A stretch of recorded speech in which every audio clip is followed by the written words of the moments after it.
Chicken biryani recipe বানানোর জন্য আমরা প্রথমেই বিরিয়ানির চাল নিয়ে নিয়েছি, সেটাকে ভালো করে ধুয়ে নিয়েছি। এবার বিরিয়ানির গোটা মশলা নিয়ে নিয়েছি মাংস, আর নিয়ে নিয়েছি আদা রসুন বাটা, বিরিয়ানি মশলা, ঘি নিয়ে নেব, লঙ্কা, হলুদ, নুন আর তেল, আর নিয়ে নিয়েছি মাংসর জন্য আলু, পেঁয়াজ আর টমেটো। এবার একে একে আলুগুলোকে ভেজে নিচ্ছি, অল্প নুন দিয়ে ভেজে নিচ্ছি ভালো করে। এক পাশে হাঁড়িতে গোটা মশলাগুলো দিয়ে ঢাকনা দিয়ে দিলাম। এই পাশে আলুগুলো দেখো খুব সুন্দর ভাজা হয়ে গেছে লাল লাল করে। এবার আলুগুলোকে একে একে আমরা তুলে নেব। দেখো আলুগুলোকে একে একে আমরা তুলে নিচ্ছি। এবার কড়াইয়ে রসুনটাকে ভেজে নিলাম। তারপর একে একে দিলাম পেঁয়াজ।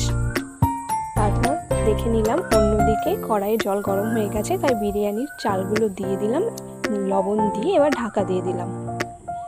এই পাশে পেঁয়াজগুলো ভাজা হয়ে গেছে, তাই জন্য টমেটোগুলো দিয়ে আবার একটু নেড়ে চেড়ে নিচ্ছি। দেখো তারপরে আমরা দিয়ে দিয়েছি আদা বাটা, লঙ্কা গুঁড়ো, হলুদ গুঁড়ো দিয়ে আবার একটু ভালো করে নেড়ে চেড়ে নিচ্ছি। তারপরে অল্প পরিমাণে লবণ দিয়ে মাংসগুলো দিয়ে দিলাম। এবার মশলাটার সাথে মাংসগুলোকে কষিয়ে নিতে হবে। দেখো আমি খুব ভালোভাবে কষিয়ে নিচ্ছি। তারপর কিছুক্ষণের জন্য ঢাকা দিয়ে দিলাম। কিছুক্ষণ পর ঢাকা খুলে নিয়েছি। দেখো কি সুন্দর তেল ছেড়ে গেছে মাংস থেকে। এবার অল্প একটু জল দিয়ে দিলাম মাংসগুলো সেদ্ধ হওয়ার জন্য। তারপর আবার কিছুক্ষণের জন্য ঢাকা দিয়ে দেব। দেখো অন্যদিকে চালটা সেদ্ধ হয়ে গেছে। দেখো মাংসটাও সেদ্ধ হয়ে গেছে, আমাদের রেডি হয়ে গেছে। এবার যেই পাত্রে আমরা বিরিয়ানিটা তৈরি করব সেই পাত্রে মাংসটা ঢেলে দিলাম। দেখো এবার একে একে ভাতগুলোকে দিয়ে দিচ্ছি।